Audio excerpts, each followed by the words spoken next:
Subscribe कीजिए हमारे YouTube channel Saxena CP classes को और बेल आइकन को प्रेस कीजिए हमारा लेटेस्ट एजुकेशनल वीडियो सबसे पहले देखने के। नमस्कार, जय हिंद दोस्तों, बहुत बहुत स्वागत है आप सभी का आपके अपने YouTube channel Saxena CP classes में। दोस्तों, जो आप लोगों का यूपी टेट का जो है एग्जाम 28 नवंबर जो 2021 को है, उसकी तैयारी को हम लोग लेकर के आप लोगों के सामने मैं हाजिर हो गया हूं। और मैथ का जो आप लोगों का पहला चैप्टर है, जो क्या है देखिए कि संख्या एवं संख्याओं का जोड़, घटाना, गुणा और भाग, इसको हम लोग दोस्तों आज से शुरू कर दे रहे हैं। और यकीन करना पूरे चैप्टर को करवाएंगे और जितने भी आपके प्रश्न पूछे गए हैं अब तक पूरे प्रश्नों को करवाएंगे। यकीन करना आप 30 में 30 लेकर के आएंगे, कहीं पर भी आप लोगों को कोई भी दिक्कत नहीं होगी, पूरा कंप्लीट कराएंगे। तो चलिए दोस्तों शुरू करते हैं। और आज आपका जो टॉपिक है देखिए संख्याएं एवं संख्याओं का जोड़, घटाना, गुणा, भाग है। अब चैप्टर का बात आ गया देखिए संख्याएं क्या है मेरे दोस्तों, संख्याएं हैं। तो सबसे पहले हम लोग जानेंगे कि क्या होता है इसका, जितने भी आपके टॉपिक हैं पूरा पहले आप लोगों का थियरी इसका समझाएंगे, इसके बाद जो आप लोगों का प्रश्न है उसको हम करवाएंगे। तो पहला जो आपका बात आ जाता है देखिए कि संख्याएं, तो क्या होता है मेरे दोस्तों, संख्याएं हम लोग बात कर लेते हैं। देखिए संख्याएं क्या होती है मेरे दोस्तों, ध्यान रखिएगा। संख्याओं का मतलब होता है कि कितनी वस्तुएं हैं जिसके द्वारा बोध होता है, उसको संख्याएं कहते हैं। क्या, कितनी वस्तुएं हैं जिनके द्वारा बोध होता है, उसे संख्याएं कहते हैं। समझिएगा कैसे, कहीं पर भी मैंने कहा कि मेरे को आलू चाहिए, मैंने क्या कहा कि आलू, भाई दुकान वाले कहेगा दुकान वाले 2 आलू, तो कहेगा कितना किलो चाहिए, अब बोल ना तेरे को कितना किलो चाहिए, तो हम कहेंगे 1, कितना कहा मैंने, 1 कहा, 2 कहा, 4 कहा, क्या कहा, बोला सामने वाला से, मैंने बोला कि आलू चाहिए, तो बोला कितना चाहिए, तो मैंने बोला कितना, तो कितने का जो जवाब दिया, किसका, कितना का जो जवाब दिया, क्या बोला 1, क्या बोला 2, क्या बोला 4। तो ये जो 1 है, 2 है, 4 है, यही क्या है मेरे दोस्तों, संख्या है। समझ में आ गया होगा, कितनी वस्तुएं हैं जिसके द्वारा बोध होता है उसे संख्याएं कहते हैं। अगला बात आ जाता है देखिए कि संख्यांक, एक आपका आ जाता है देखिए संख्यांक। अगर संख्यांक का समझ विच्छेद करें तो होगा आपका देखिए संख्या प्लस अंक, क्या होगा, संख्या प्लस अंक, क्या होता है, संख्या प्लस अंक। अब संख्यांक क्या होता है कि संख्या को प्रदर्शित करने के लिए जिन प्रतीक चिन्हों का इस्तेमाल किया जाता है उसे संख्यांक कहते हैं। क्या, संख्या को प्रदर्शित करने के लिए जिन प्रतीक चिन्हों का इस्तेमाल किया जाता है उसे संख्यांक कहते हैं। समझना कैसे बात, जैसे मैंने बताया कि हम लोगों को बता दिया गया है कि ये क्या लिखा है, 4 लिखा है, तो इस 4 को दर्शाने के लिए एक संकेत दिया गया है कि 4 इस तरीके से लिखाएगा। अगर ये क्या लिखा है, ये आप बताएंगे 0, क्यों, क्योंकि 0 को दर्शाने के लिए एक संकेत दिया गया है कि 0 आप लोगों का इस तरीके से लिखा जाएगा। ये क्या लिखा है, 1 है, तो इसको दर्शाने के लिए एक प्रतीक चिन्ह है कि 1 को लिखने के लिए ये होगा, 90 लिखने के लिए प्रतीक चिन्ह ये दिया है।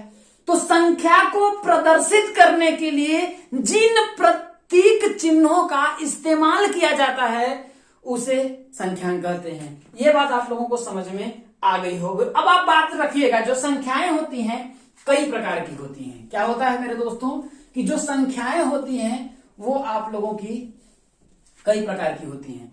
अब बात कर लेते हैं, सबसे पहले संख्याओं के हम लोग प्रकार की बात करते हैं। अब संख्या है तो कोई एक प्रकार की तो संख्या नहीं होगी, संख्याओं का भी अलग अलग प्रकार होता है। पहला हम लोग बात करते हैं प्राकृतिक संख्या। क्या होती है, प्राकृतिक संख्याएं होती हैं, प्राकृतिक संख्या होती है। अब हम लोग बात करते हैं प्राकृतिक संख्या क्या होती है। प्राकृतिक संख्या क्या होती है कि वे संख्याएं जिनका हम लोग प्रकृति में इस्तेमाल करते हैं, या वे संख्याएं जो 1 से शुरू होती हैं और अनंत तक चली जाती हैं। कहां से, 1 से प्रारंभ होती हैं और कहां तक चल जाती हैं, प्रारंभ होती हैं और कहां तक, अनंत तक चली जाती हैं, उसे प्राकृतिक संख्याएं कहते हैं। और इसको इंग्लिश में n से दर्शाते हैं, मतलब नेचुरल नंबर। n का मतलब होता है नेचुरल नंबर। अब हम आप बात के आपके दिमाग में आया कि 1 ही क्यों आएगा, समझिएगा। जैसे अगर व्यवहार में आप किसी को बुलाते हैं, अगर देखे होंगे तो आप बोलेंगे कि वहां पर मैंने 1 आदमी देखा है, वहां पर मैंने 2 आदमी देखा है, वहां पर मैंने 3 आदमी देखा है। अगर आदमी कोई नहीं नहीं रहेगा तो आप ऐसा नहीं बोले मैंने वहां पर 0 आदमी देखा है। तो ध्यान रखिएगा, अगर 0 आपका प्राकृतिक संख्या में नहीं आता है, क्यों? क्योंकि अगर कोई भी आदमी नहीं रहेगा तो आप ये नहीं कहते हैं कि मैंने वहां पर 0 आदमी देखा है, आप ये कहते हैं कि मैंने कोई आदमी नहीं देखा। क्या बोलते हैं? कोई आदमी नहीं देखा। ये व्यवहार की अपने आप में मैं आप लोगों को बातें बता रहा हूं कि व्यवहार में जिस बात का आप यूज करते हैं। तो प्राकृतिक संख्या क्या हो गया कि ऐसी संख्याएं जो 1 से प्रारंभ होती हैं और अनंत तक चली जाती हैं उसे प्राकृतिक संख्या कहते हैं। ये आप लोगों का क्लियर हो गया।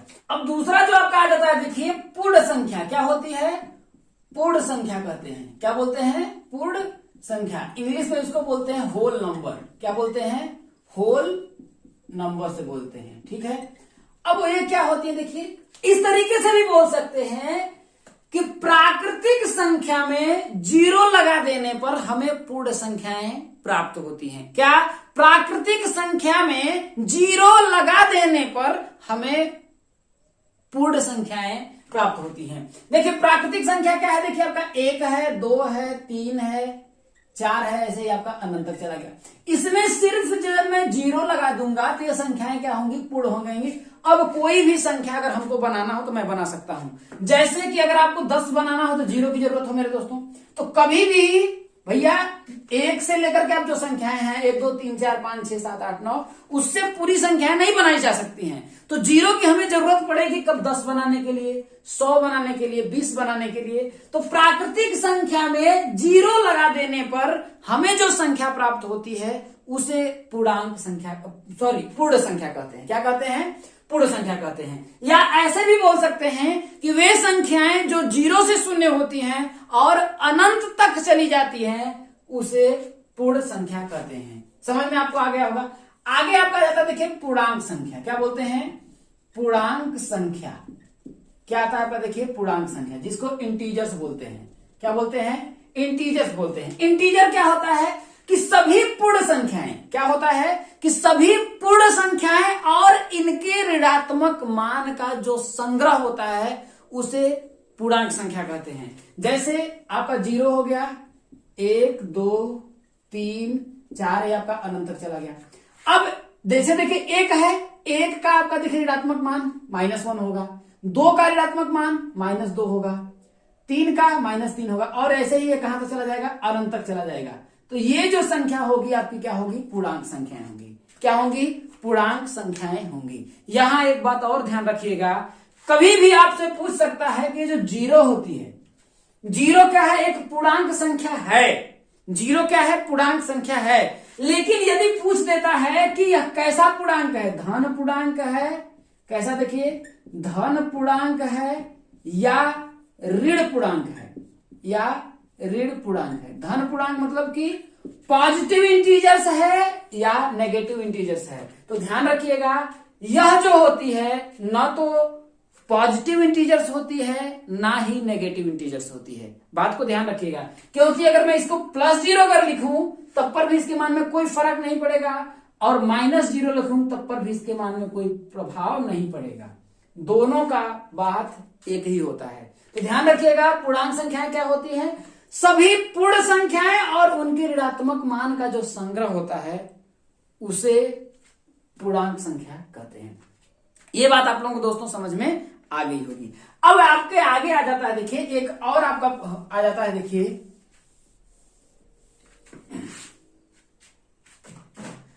एक और आपका आ जाता है, देखिए क्या होता है? सम संख्या। क्या होता है? देखिए आपका सम संख्या। सम संख्या क्या होती है? देखिए ध्यान रखिएगा, वे संख्याएं जो 2 से पूर्णतः विभाजित हो जाती हैं उनको सम संख्या कहते हैं। कैसी संख्या?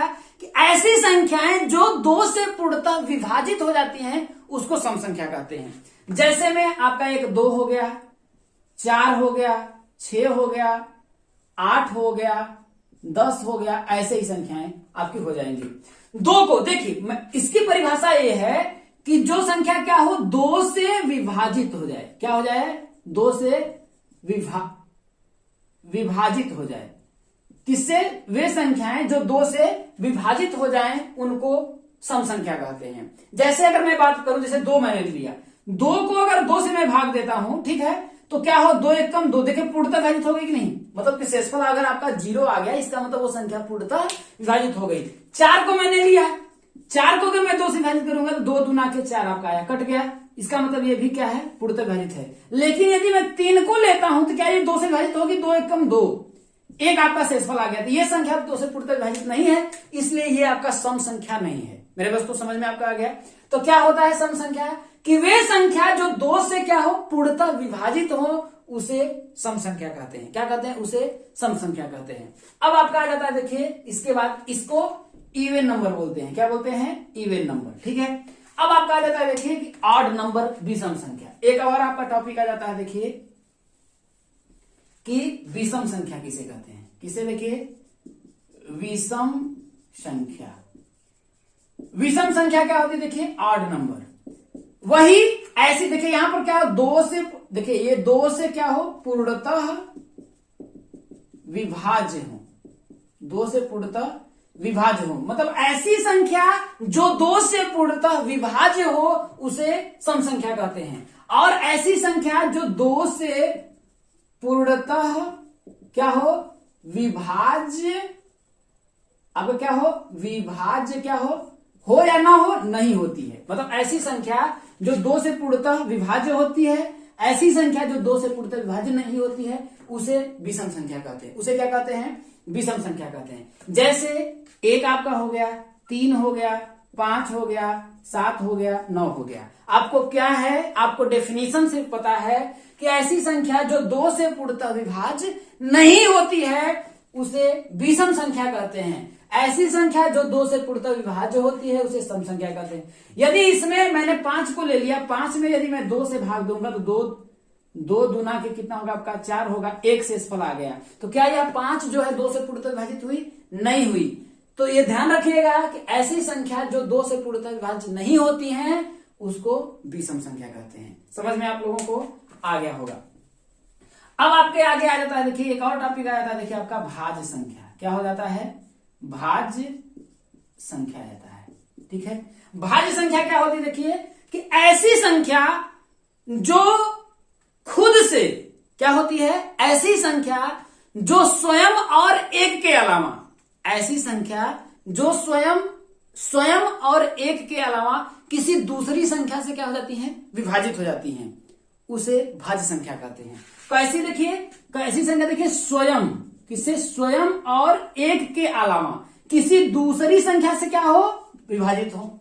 समझिए कि ऐसी संख्या जो स्वयं और एक के अलावा किसी दूसरी संख्या से क्या हो, विभाजित हो जाए, उसे भाज्य संख्या कहते हैं। जैसे अगर मैं 10 को लेता हूं, क्या करता हूं, 10 को लेता हूं, स्वयं ये संख्या 10 है, अगर 10 है तो 10 में यदि मैं 10 से भाग दूंगा तो भाग विभाजित होगी होगी कि नहीं होगी, 100% होगी। और देखिए कट गया आपका। और इस संख्या में यदि मैं 1 से भाग दूंगा, क्या कर रहा हूं मैं, इस संख्या में 1 से भाग दूंगा तब पर भी आपका क्या होगा, यह विभाजित हो जाएगी मेरे दोस्तों।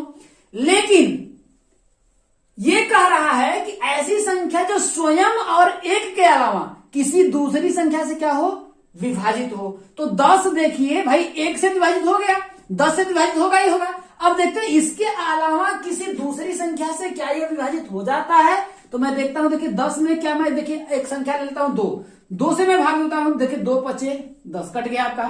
तो ये 2 से विभाजित हो रहा है। और देखिए अगर मैं इसको 10 को अगर मैं 5 से भाग दूं तो 5 दूना के 10, 10 5 से भी कट रहा है। तो देखिए 2 और 5 ये दूसरी संख्या हो गई। तो ऐसी संख्या जो स्वयं किससे, एक से और स्वयं से के अलावा किसी दूसरी संख्या से विभाजित हो जाती है उसे क्या बोलते हैं, भाज्य संख्या कहते हैं। उसे क्या कहते हैं, भाज्य संख्या कहते हैं। और ध्यान रखिएगा सबसे छोटी यदि आपसे पूछा जा सकता है कि भाज्य संख्या क्या होती है, तो सबसे छोटी भाज्य संख्या क्या होती है, 4 होती है। सबसे छोटी भाज्य संख्या 4 होती है। भाज्य संख्या मैं लिख रहा हूं 4 6 9 10 12 ऐसे ही आपकी हो जाती हैं। तो ये सभी संख्याएं क्या होती हैं, भाज्य संख्याएं। ऐसी संख्या जो स्वयं और एक के अलावा किसी दूसरी संख्या से विभाजित होती है उसे भाज्य संख्या कहते हैं। आगे आपका जाता है अभाज्य संख्या। क्या हो जाता है मेरे दोस्तों, अभाज्य संख्या। अभाज्य संख्या क्या होती है, देखिए कि ऐसी संख्या जो स्वयं, किससे, स्वयं और एक के अलावा किसी दूसरी संख्या से विभाजित नहीं होती है। क्या है मेरे दोस्तों, ध्यान रखिएगा कि ऐसी संख्या जो स्वयं और एक के अलावा किसी दूसरी संख्या से विभाजित नहीं होती है उसे अभाज्य संख्या कहते हैं। जैसे अगर मैं संख्या ले लेता हूं, जैसे 2 मैं ले लेता हूं, 3 ले लेता हूं, 5 ले लेता हूं, 7 ले लेता हूं, 11 ले लेता हूं, आपका ऐसे ही संख्या मैं ले लिया। क्या कहा कि ऐसी संख्या जो स्वयं और एक के अलावा किसी दूसरी संख्या विभाजित हो रही है, नहीं हो रही है। क्या हो रही है, नहीं हो रही है। तो मैं 2 को ले लेता हूं। 2 क्या है, स्वयं संख्या, देखिए स्वयं है, 2 है और 1 है।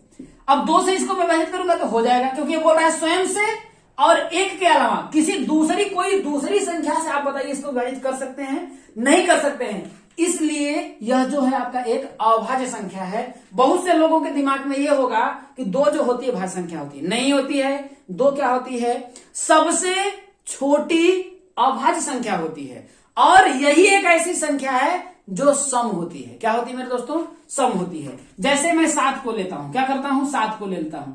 7 को 1 और 7 से तो ये विभाजित होगा, लेकिन इसके अलावा कोई सी दूसरी संख्या से यदि ये विभाजित हो सकता है, नहीं होगा। तो जब ये नहीं हो रहा है तो इसलिए क्या है, आपका अभाज्य संख्या है। अब आप लोगों के दिमाग में आ गया होगा कि क्या होता है भाज्य संख्या, क्या होता है अभाज्य संख्या, समझ में आ गया होगा मेरे दोस्तों। अब आगे आ जाता है आपका, देखिए परिमेय संख्या। क्या होता है,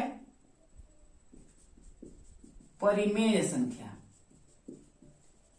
परिमेय संख्या क्या होता है, ऐसी संख्या जिसे p बटा q के रूप में लिखा जाए और q का मान 0 न हो। क्या हो जाता है, ऐसी संख्या जिसे p बटा q के रूप में लिखा जाए और q का मान 0 न हो। या फिर ऐसे समझ सकते हैं कि ऐसी संख्या जिसे अंश तथा हर के रूप में लिखा जाए, लेकिन हर का मान क्या हो, 0 ना हो, उसे परिमेय संख्या कहते हैं। जैसे में आपका क्या हो जाएगा, देखिए 1 बटा के 2, 2 बटा के 3, 4 बटा के 5, 6 बटा के 7, ये सभी जो है आपकी परिमेय संख्या। देखिए p बटा q के रूप में लिखा, अंश तथा हर के रूप में मैंने लिखा, और हर का मान क्या आपका 0 है, नहीं है, इसलिए यह जो है आपका परिमेय संख्या है। और आगे आपका जाता है, देखिए अपरिमेय संख्या। क्या हो जाता है, अपरिमेय संख्या। तो वही बात कि जिसे भाई परिमेय, जिसे p बटा q के रूप में लिखे, मतलब नहीं परिमेय, जिसे p बटा q के रूप में न लिखा जाए उसे अपरिमेय संख्या कहते हैं। अपरिमेय संख्या आप ऐसे भी कह सकते हैं कि सभी अभाज्य संख्याएं हैं, जो आपकी अभाज्य संख्याएं हैं, सभी अभाज्य संख्याओं पर करड़ी का चिन्ह लगा देने पर, सभी अभाज्य संख्याओं पर क्या लगा देने पर, करड़ी का चिन्ह लगा देने पर हमें क्या प्राप्त होती हैं, अपरिमेय संख्याएं प्राप्त होती हैं। क्या होती हैं, सभी अपरिमेय संख्याओं पर, सभी अभाज्य संख्याओं पर करड़ी का चिन्ह लगा देने पर हमें अपरिमेय संख्याएं प्राप्त होती हैं। ठीक है मेरे दोस्तों, ध्यान रखिएगा। और एक बात ध्यान रखिएगा, जितनी भी प्राकृतिक संख्याएं होती हैं वो परिमेय संख्याएं होती हैं, जितनी भी पूर्ण संख्याएं होती हैं परिमेय संख्याएं होती हैं, जितनी पूर्णांक संख्याएं होती हैं परिमेय संख्याएं होती हैं, जितनी भी सम संख्याएं होती हैं परिमेय संख्या होती है। मतलब कि इसके ऊपर जितनी भी भाज्य हो, अभाज्य हो, विषम हो, सम हो, पूर्णांक हो, पूर्ण हो, प्राकृतिक हो, सभी संख्याएं जो होती हैं आपकी परिमेय संख्याएं होती हैं। ध्यान रखिए कैसे, जैसे कि नेचुरल प्राकृतिक संख्याएं हैं, अगर क्या 2 है, 2 के बटा मैं 1 लिख दूंगा तो कोई मान पे इसके प्रभाव पड़ेगा। जैसे 2 बटा के अगर मैं 1 लिख देता हूं तो कोई फर्क पड़ेगा। 4 है, 4 बटा के अगर मैं 1 लिख दूंगा तो कोई फर्क पड़ेगा। तो परिमेय संख्या थी क्या, जिसे p बटा q के रूप में लिखा जाए लेकिन q का मान 0 ना हो। यहां पर मैं 1 कर देता हूं तो इसके मान में कोई प्रभाव नहीं पड़ेगा, पड़ेगा मेरे दोस्तों, नहीं पड़ेगा। इसलिए ये जो है आपका एक परिमेय संख्या भी बोल सकते हैं। पूर्ण संख्या जो है आपका एक परिमेय संख्या होती है। पूर्णांक संख्या जो होती है वो भी सबको बटा के 1 लिख दीजिए, कर सकते हैं, कोई फर्क इसके बाद नहीं है। और ध्यान रखिएगा 0 भी जो होती है आपकी एक परिमेय संख्या, क्योंकि 0 बटा के 1 लिखेंगे, अंश में 0 हो नहीं मतलब है, हर में आपका 0 नहीं होना चाहिए। तो हर में आपका क्या है, 1 है, इसलिए 0 भी आपका क्या है, एक परिमेय संख्या है। सम संख्या 2 से पूर्णतः विभाज्य हो, और विषम संख्या जो 2 से पूर्णतः विभाज्य न हो। भाज्य संख्या जो स्वयं और एक के अलावा किसी दूसरी संख्या से विभाजित हो जाए उसे भाज्य संख्या कहते हैं। अभाज्य संख्या जो स्वयं और एक के अलावा किसी दूसरी संख्या से विभाजित न हो उसे हम लोग क्या कहते हैं, अभाज्य संख्या कहते हैं। परिमेय संख्या जिसे p बटा q के रूप में लिखें और q का मान 0 ना हो उसे परिमेय संख्या कहते हैं। अपरिमेय संख्या सभी किसमें परिमेय सभी अभाज्य संख्याओं के ऊपर करड़ी का चिन्ह लगा देने पर हमें जो है अभाज्य संख्याएं प्राप्त अपरिमेय संख्याएं प्राप्त होती हैं। तो आज की वीडियो में ये जितने भी आपके टॉपिक थे मैंने कवर कर दिया। अगली वीडियो में आप सभी के इकाई के अंकों को कवर करेंगे। इसके बाद यह जो संख्याएं एवं संख्याओं को जोड़ घटाना पर जितने भी प्रश्न होंगे इसी से के बीच में आते हैं मेरे दोस्तों। तो उम्मीद है आप लोगों को वीडियो पसंद आई होगी। अब आपके हाथ में है कि आप कितना चाहते हैं मेरे दोस्तों, कितना शिद्दत से आप चाहते हैं कि मैं आप लोगों को पढ़ाऊं। जितना ज्यादा से ज्यादा हो सकेगा ज्यादा से ज्यादा शेयर जरूर करिएगा। और रात को 8 बजे आप लोगों की हिंदी की रिवीजन क्लास चलेगी, जरूर जुड़िएगा। बेहतरीन क्लास लेंगे, एकदम जबरदस्त धुआंधार, समझ लीजिए कि एग्जाम में फोड़ के आओगे। मेहनत करो, हिंदुस्तान में झंडा गाड़ के रख दोगे। तुम मां सरस्वती के शेर और शेरनी हो, फोड़ के रख दोगे और फाड़ के रख दोगे और 28 नवंबर के पेपर की खोपड़ी में छेद करके रख दोगे। तो इस वीडियो में इतना ही, मिलेंगे अगले वीडियो में, तब तक के लिए जय हिंद।